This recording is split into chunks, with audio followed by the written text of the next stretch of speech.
Hey, okay, so it's that crazy old man, Brother Bill, again. I got a Bible verse for you, and we're going to read that in the beginning here before I start talking a little bit. I'm just going to spend a few minutes at each talk, and you can decide for yourself what to think about it. Okay, so here we go. It's from the book of Romans. I believe that's chapter 1. My eyes are getting pretty bad. And verse 18. For the wrath of God is revealed from heaven against all ungodliness and unrighteousness of men who suppress the truth. This is the part I want you to think about. Who suppress the truth in unrighteousness, because what may be known of God is manifest in them, for God has shown it to them. For since the creation of the world, his invisible attributes are clearly seen. Now, what's an invisible attribute? I think God's love counts as that.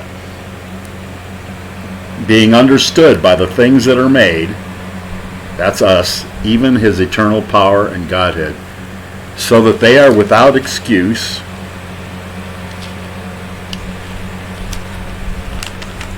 Oh, these pages are really thin.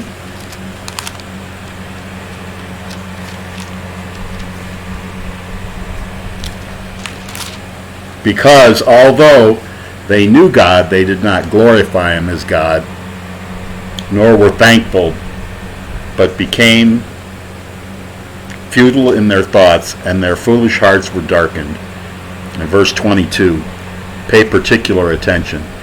Professing to be wise, they became fools, and changed the glory of the incorruptible God into an image made like corruptible man, and birds, and four-footed animals, and creeping things.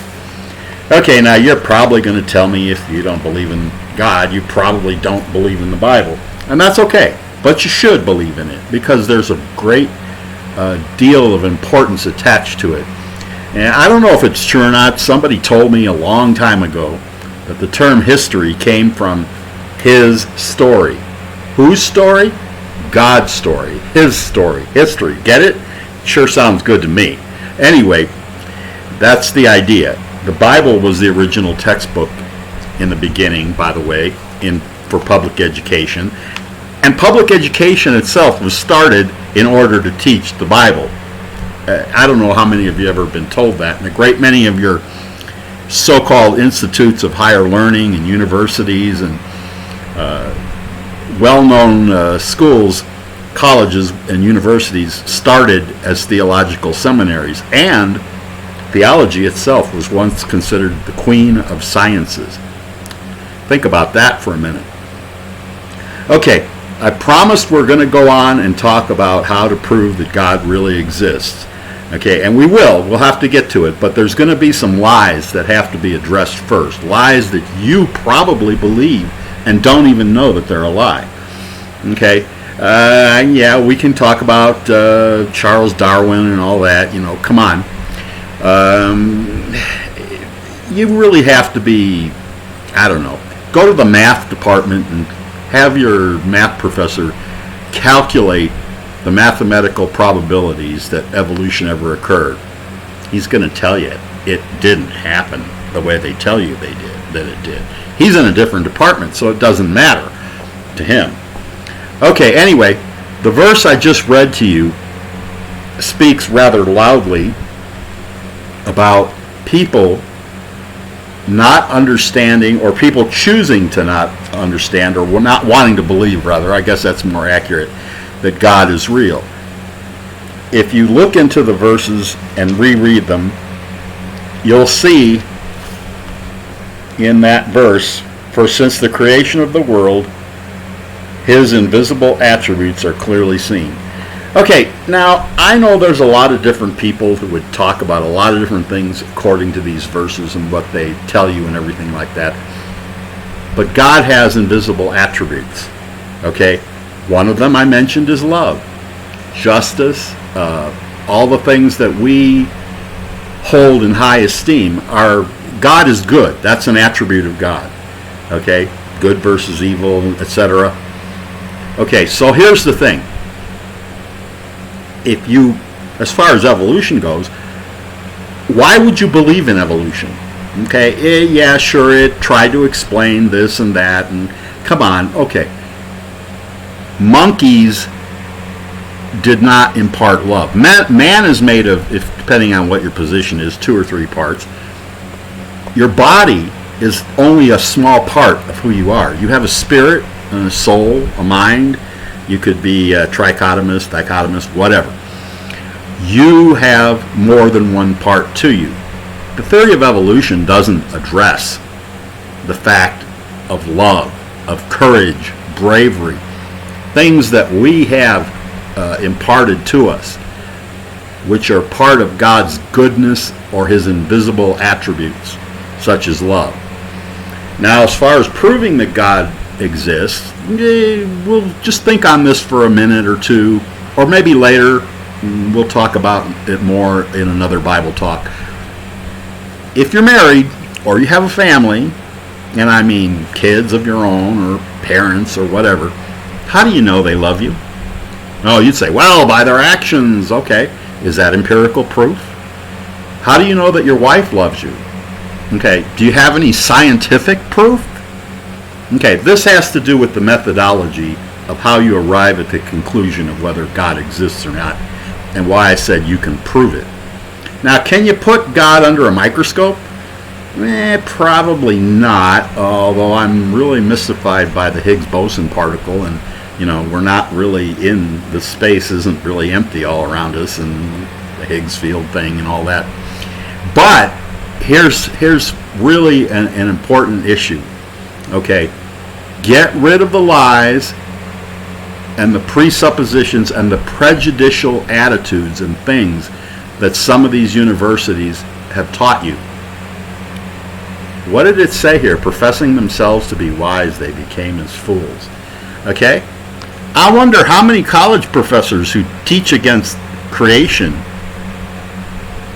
how many of them are professing themselves to be wise and they're actually being very foolish.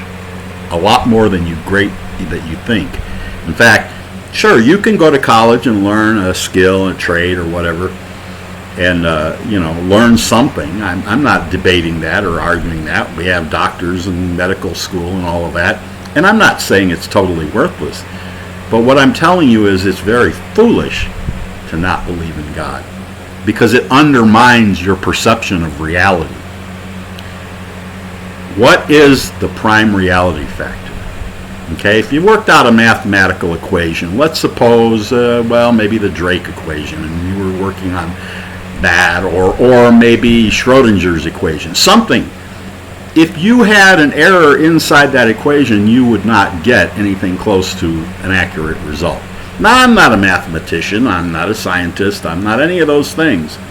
I'm just your next door neighbor telling you, dude, God really does exist. He's out there, and somebody is keeping you from seeing what's right under your nose. Okay, when you go home and hug your wife tonight and say, I love you, and she says, honey, I love you too, you're not going to come up to her and say, can you prove it? Yeah, good luck with that. You don't want to be headed towards divorce court, let me tell you. Okay, so here's my point for the Bible today. Start with weeding out the wrong ideas, like evolution, which is totally false. Okay? Weed some of that out and realize how you've been manipulated and been lied to. You know what? You may not be fully convinced. I get that, okay? But just open your mind to think about the possibilities. The possibilities there really is a God. There was a theologian, I think his name was Berber, Martin, something. Anyway, he impressed me. I can't remember the guy's name. Again, old age. Okay, he impressed me once because he said 2 words. God is. What? God is. Yeah, he exists. He's real. That's a profound statement. And let me toss another tidbit at you. There's a great many people who say they don't believe in God don't even realize that part of them does. Because of those 3 parts, or 2 parts, however you want to look at it, mind, body, spirit, soul, you're more than what your physical being is. And that's the point I'm trying to get. I may not be as eloquent as a teacher at the university or whatever, But the fact is you're more than just a physical being. You have a spiritual being. You have a mind. You have other elements. Can you prove they exist without dissecting your skull? The science doesn't understand how our brain works. And what about when somebody hurts your feelings and rejects you, or maybe somebody in your family insults you and you hurt inside? That's real. Can you quantify that? Can you stick that under a microscope? Why does science get to dictate that methodology of how to prove God is real? He doesn't. It doesn't. So here's the thing. Think about this for a minute and just open your mind to the possibility that God is real and he does exist. We're going to talk more about it later. I'm running out of time, so that's all I got for today. But to say it's foolish not to believe in God. And people who have taught you not to believe in God, not to trust, I don't know, wouldn't you trust somebody if I told you they had all the answers, God's omnipotent. He is omniscient. He knows everything. He knows everything about you. The Bible even says he knows the hairs on your head before you're born. You know what? You can trust the Bible. It's religion you got to be careful of. Now, I'm not knocking any particular religion, but what I want you to understand is there's a difference between God and religion. I like to think of religion as, and religion's a necessary thing. Once you decide God is, the next question is, okay, if God exists, what does he want of anything? And that's where it gets sticky. And religion, in my opinion, is just, and this is just my opinion, I'm not preaching that this is some kind of scripture here, but it seems to me that religion is simply man trying to understand God and working out his belief in God. And because men are fallible, they make mistakes, so religion is flawed. God isn't flawed. God didn't make any mistakes. God created the universe, and there's so much that you can learn about it. Okay, so stick with me here. It's foolish not to believe in God. There's no excuse for not believing in God, by the way. And a lot of people don't believe in God, or say they don't believe in God, for one particular reason. They don't want to. Because once you believe God exists, there's a certain degree of responsibility or inquisitiveness on your part. You want to know more. I would. Wouldn't you? I don't know. Anyway, God bless you. I'll talk to you later. We got some more coming down the pipe.